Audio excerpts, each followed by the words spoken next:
Birds are returning and migration is in full swing. So a question for you.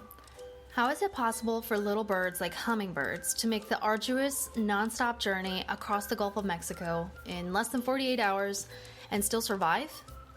If you answer something like, it's complicated, then you're spot on.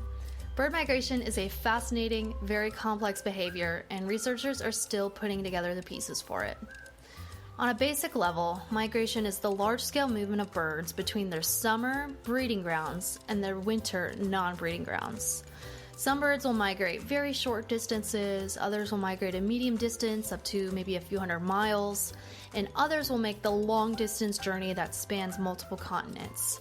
About 350 North American species fall into this category. Waterfowl, songbirds, raptors, seabirds, and more species are all affected by the same few key factors that trigger preparations to make a long-distance journey twice a year. These factors include a combination of lower temperatures, changing daylight hours, reduction in food availability, and a predisposition wired into their DNA to migrate. That is to say, a juvenile bird born in the springtime will instinctively be able to make the journey all on its own and know exactly what to do. And even more incredibly, it will return to the exact same place it was born the following spring to breed. Researchers do have some insight on how birds are able to navigate, although the mechanisms are not entirely understood. Prior to a big trip, birds start eating a lot of food and putting on excess fat. They'll also replace their old feathers with new ones. Most bird species will travel at nighttime and rest and refuel during the daytime.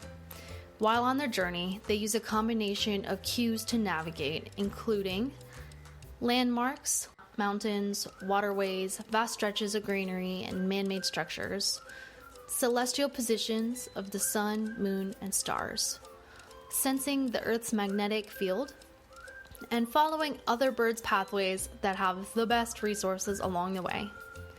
It is important to remember that these birds will encounter many migration hazards like increased predation, bad weather, lack of resources, and hazards created by humans like tall buildings, light pollution, and diminishing natural spaces.